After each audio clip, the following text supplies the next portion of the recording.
More than 5 decades have passed since Room 222 opened the doors to Walt Whitman High, but for many viewers, that classroom still feels familiar. It was more than a school show, it was about hope, change, and growing up. But after the cameras stopped rolling, the cast followed very different paths. Some stayed in the spotlight, some quietly disappeared, and some left behind memories fans still hold close. Stay until the end, because their lives after Room 222 may surprise you. Principal Seymour Kaufman was played by Michael Constantine at the age of 42.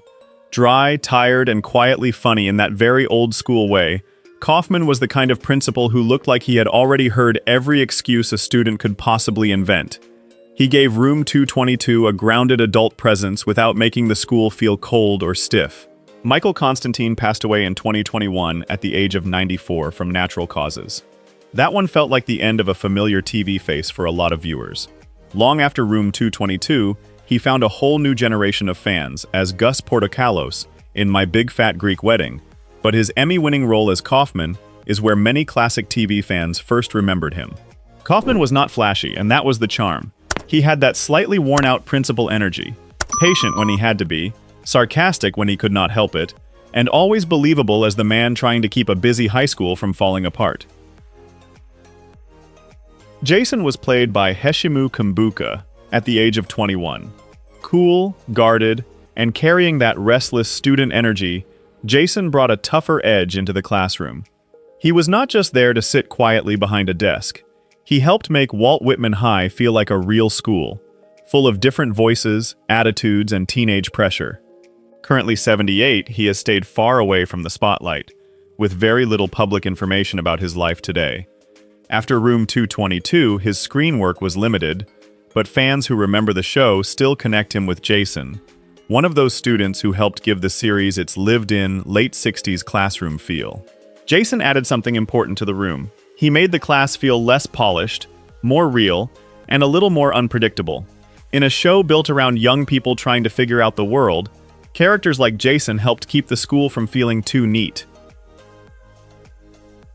Bernie was played by David Jolliffe at the age of 17. Funny, energetic, and easy to spot with that bright red hair, Bernie gave Room 222 a real teenage spark. He felt like the kind of student every school had.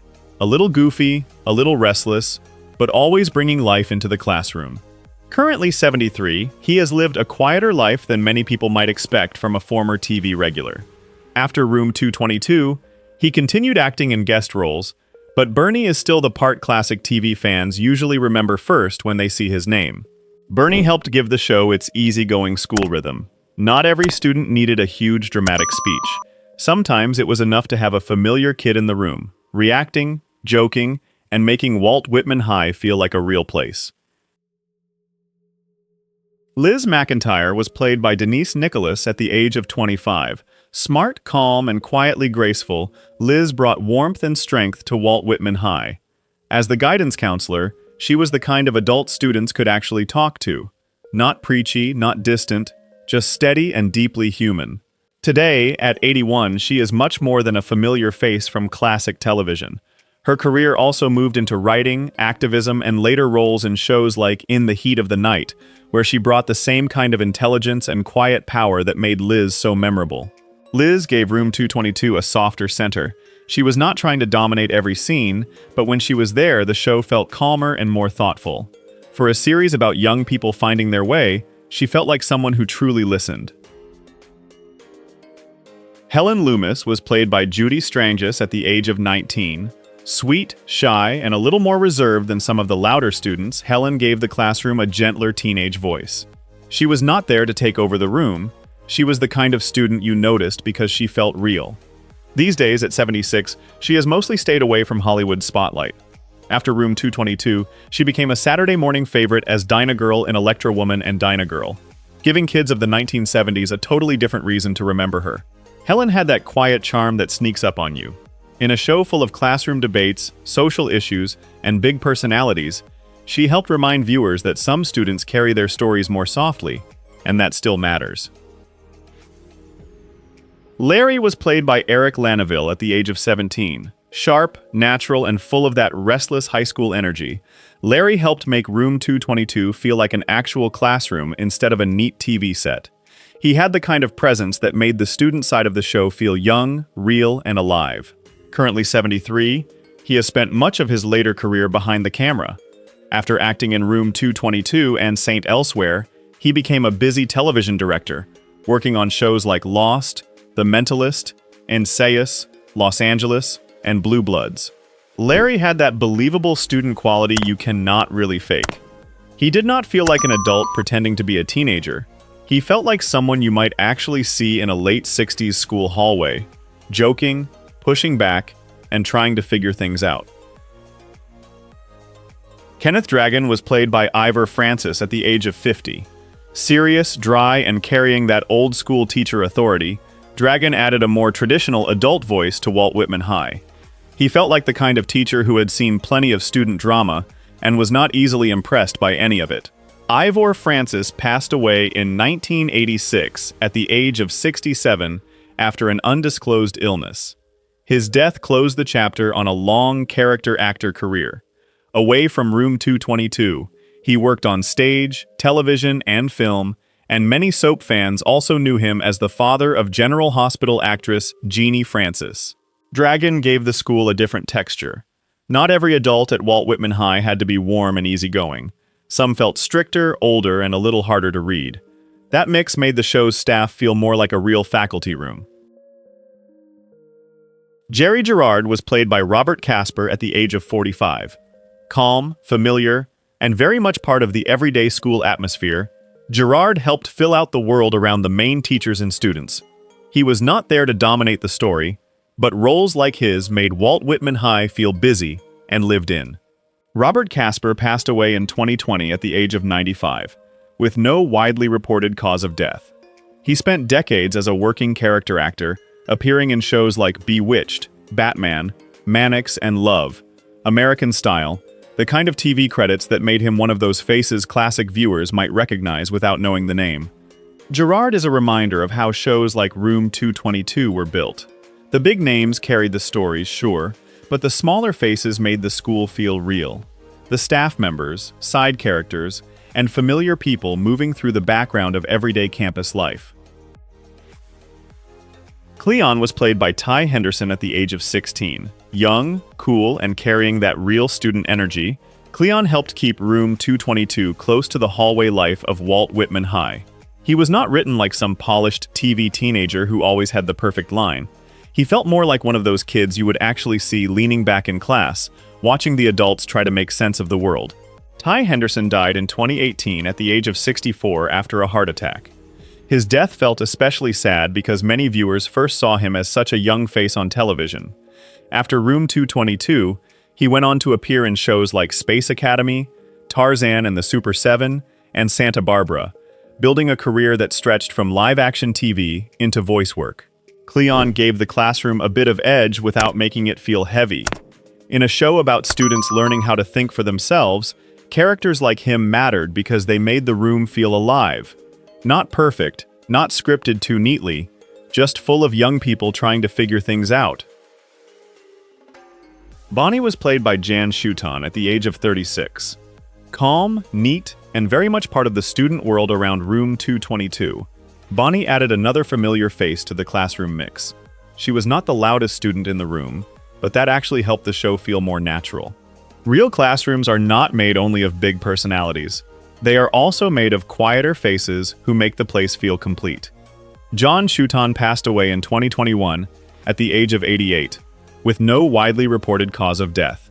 Her TV work reached beyond Room 222, with appearances in Star Trek, The Andy Griffith Show, Ben Casey, and other classic series from the 1960s and 70s. She was one of those actresses who moved through familiar television worlds without always needing the spotlight. Bonnie's presence worked in a simple, low-key way. She helped sell the idea that Walt Whitman High was a real school, not just a set built for four main characters. Sometimes a show's atmosphere comes from exactly those smaller parts. The students who sit there, react, listen, and quietly make the classroom feel full. Bob was played by Ed Begley Jr. at the age of 20. Young, loose, And still early in what would become a very long career, Bob was one of those student roles that gave Room 222 its easy, rotating classroom feel. The show had a way of letting different young faces drift in and out, which made the school feel busy, social, and a little unpredictable. Today, at 76, he is still working and still very much himself. Actor, environmental activist, and Hollywood guy who somehow made eco-conscious living part of his public identity long before it was trendy. His career later stretched into Saint Elsewhere, Best in Show, A Mighty Wind, Better Call Saul, and a long list of film and TV roles. Seeing him here is fun because it feels like catching someone before the bigger story really starts. Bob was not the role that defined him, but it shows how many future familiar faces passed through Room 222. That is part of the charm of old TV. Sometimes the kid in the classroom turns out to be someone you will keep seeing for decades. Miss Portnoy was played by Carol Worthington at the age of 31. Neat, observant, and part of the everyday school life around Walt Whitman High, Miss Portnoy helped fill out the adult side of Room 222. She was not one of the loud headline characters, but she belonged to that world of staff rooms, classrooms, office doors, and little school day moments that made the series feel lived in. Currently 85, she has mostly stayed away from the spotlight for many years. Her career included film and television work in the 1960s and 70s, with appearances in projects like How to Succeed in Business Without Really Trying, I Never Promised You a Rose Garden, and The Big Bus. Miss Portnoy is the kind of character old TV shows often needed. She might not be the first name people bring up when they remember Room 222, but she helped make the school feel like a real place, with more than just the main teachers and students. Sometimes that quiet background texture is what makes a series age with a little more warmth. Herbie Constantine was played by Bruno Kirby at the age of 20. Young, sharp, and already showing the nervous comic edge he would later become famous for, Herbie was one of those student roles that feels more interesting when you look back. At the time, he was just another face in the classroom. Later, fans could spot the early spark of a much bigger character actor. Bruno Kirby passed away in 2006 at the age of 57 after complications related to leukemia. His death came far too early. After Room 222, he built a strong film career with roles in The Godfather Part 2, When Harry Met Sally, City Slickers, Good Morning Vietnam, and Donnie Brasco. Watching him here is a little like catching a future familiar face before Hollywood fully figured out what to do with him. Kirby had that quick, slightly anxious energy that made him perfect for funny best friends, streetwise guys, and characters who could steal a scene without making it look too polished. Bert was played by David Allen Bailey at the age of 17. Young, casual, and very much part of the student crowd, Bert helped give Room 222 that busy classroom feeling. He was not written like a huge dramatic figure, but that actually works for the show. Real schools are full of kids who pass through the room, react to the moment, and make the place feel crowded and alive. As of now, at 74, he has lived a low-profile life compared with many actors from classic television. His acting work began when he was young, with appearances in shows like Hazel, The Andy Griffith Show, and later Room 222, making him one of those child and teen actors who quietly moved through several familiar TV worlds. Bert feels like a small piece of the show's bigger classroom puzzle. He may not be the character everyone remembers first, but he helped sell the idea that Walt Whitman High was full of different students, different faces, and different little stories happening beyond the main plot. Esther was played by Tina Andrews at the age of 18. Young, sharp, and already carrying a strong screen presence, Esther added another real student voice to the world of Room 222. The show worked best when the classroom felt full of different personalities, and Esther helped bring that mix. Not just another face in a desk, but someone who made the school feel current, social, and alive. Currently at 70, she went on to build a much bigger career than this early role suggested. She did not stay only in front of the camera. She became a writer, producer, playwright, and author, later earning major recognition for writing Sally Hemings' An American Scandal. That kind of second act gives her career a lot more weight than a casual viewer might expect. Seeing her in Room 222 feels like catching the beginning of a long creative path. Esther was a smaller role, but Tina Andrews later turned into the kind of artist who shaped stories herself, not just performed them. That makes this early classroom appearance feel a little more special in hindsight. Ernie was played by Heshimu Cumbuka at the age of 19. Casual, youthful, and part of the student rhythm of Walt Whitman High, Ernie helped make the classroom feel less staged and more like a real late 60s school. He was one of those students who gave the show its background life, the kind of presence that made the room feel busy even when the story was focused somewhere else. As of now, at 75, he has lived a pretty low-profile life compared with many classic TV actors. After Room 222, his career moved through film and television, including appearances in Coffee, Policewoman, and One Flew Over the Cuckoo's Nest, which is a wild little credit to have on a resume. Ernie was not a huge character, but he helped build the world around the main cast. Shows like Room 222 needed those familiar student faces, kids who passed through scenes, reacted, joked, listened, and made the school feel like it had more stories happening than the camera could follow. Miss Tandy was played by Helen Klebe at the age of 62. Proper, old school, and full of that classic character actress texture, Miss Tandy brought an older presence into the school world of Room 222. She felt like someone who had seen generations of students come and go, and that gave even a small staff role a little extra flavor. Helen Klebe passed away in 2003 at the age of 96 from natural causes. Her death came after a long life and nearly 5 decades of screen work. After Room 222, she became especially familiar to viewers as Miss Mamie Baldwin on The Waltons, where her gentle, slightly eccentric warmth made her a favorite part of that show's small-town world. Miss Tandy gave Walt Whitman High another layer. The series was built around young people and changing times, but characters like her reminded viewers that every school also has older voices, routines, and faces that have been around forever.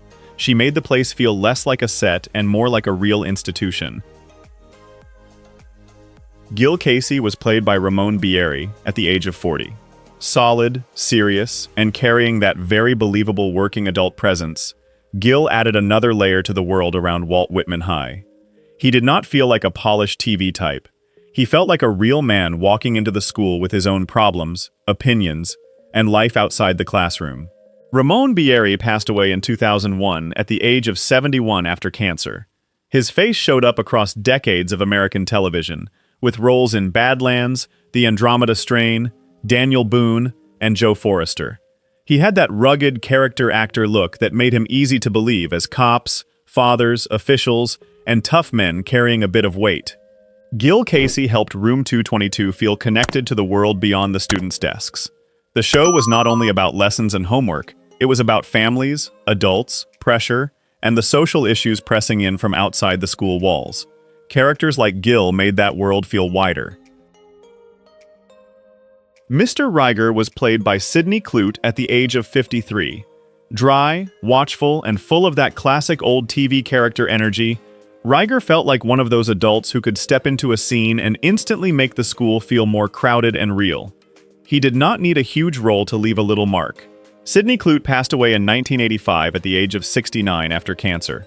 Many viewers later knew him as Detective Paul LaGuardia on Cagney and Lacey, where he became a familiar face in another long-running television world. Before and around that, he worked steadily across American TV, often playing the kind of everyday men who made scenes feel grounded. Mr. Riger belongs to the smaller side of Room 222, but those parts mattered. A school show needs more than its main teachers and favorite students. It needs staff, parents, officials, and random adults moving through the halls, because that is what makes the place feel lived in instead of staged. Barney was played by Todd Sussman at the age of 22. Young, casual, and carrying the easy energy of an early career actor, Barney was one of those student-side roles that helped fill out the school's social world. He was not there to take over the series, but he gave the classroom and hallways one more believable face. Today, at 79, he has spent decades moving through television, film, theater, and voice work. His career later included appearances in MASH, Newhart, The Bob Newhart Show, The Taking of Pelham 123, and plenty of other credits where his voice and timing made him stand out. Barney feels like one of those, "Wait, I know that guy" moments from classic TV. Room 222 had a lot of young performers passing through, and part of the fun now is spotting faces before they became familiar somewhere else. That gives even a smaller role a nice little time capsule charm. Frank Muzak was played by Bruce Kirby at the age of 41. Tough, practical, and carrying that familiar working guy presence, Frank felt like someone who belonged in the real world outside the classroom. He was not glossy or overly dramatic. He brought the kind of grounded energy that made Room 222 feel connected to everyday American life. Bruce Kirby passed away in 2021 at the age of 95 after a long illness. His death closed the chapter on a long character-actor career full of cops, officials, fathers, and streetwise men who felt instantly believable. Many viewers later knew him from Columbo, L.A. Law, Stand By Me, and a long list of TV roles where he always seemed to know exactly how much to give a scene. Frank Muzak was the kind of role that did not need to shout. He helped widen the world around Walt Whitman High, reminding viewers that the school was tied to families, neighborhoods, jobs, and adult problems. That outside pressure gave the show more texture than a simple classroom comedy. Pete Dixon was played by Lloyd Haynes at the age of 35. Calm, thoughtful, and quietly progressive, Mr. Dixon was the teacher who gave Room 222 its heart. He did not lecture like a TV saint. He listened, pushed back, and treated his students like young people who were already capable of thinking seriously about the world. Lloyd Haynes passed away in 1987 at the age of 52 after battling lung cancer. That loss came far too early. Before and after Room 222, he worked in television and film, but Pete Dixon remained his defining role, the kind of teacher viewers wished they had met in real life. Pete Dixon still feels important because he was not written as a miracle worker. He was patient, imperfect, and human, trying to guide students through race, politics, family, and growing up in a changing America. For a show from 1969, that still gives him a quiet kind of power. Alice Johnson was played by Karen Valentine at the age of 22. Bright, nervous, and full of young teacher energy, Alice brought a lighter spark to Walt Whitman High. She was new enough to still feel unsure sometimes, but sincere enough that students and viewers wanted to root for her. Currently 79, she has mostly stepped away from regular screen work, but her time on Room 222 still defines her for many classic TV fans. She won an Emmy for playing Alice, then went on to appear in films, TV movies, game shows, and guest roles across the 1970s and 80s. Alice gave the show a sweet kind of optimism. Pete Dixon may have carried the moral weight, but Alice brought the feeling of a young teacher still learning the job while trying her best. That made her easy to like, and honestly, very easy to remember. The cast of Room 222 may have left the classroom, but their lessons, performances, and memories still live on with fans today. Which cast member's journey surprised you the most? Share your thoughts in the comments, and don't forget to like, subscribe, and watch the next Then and Now video.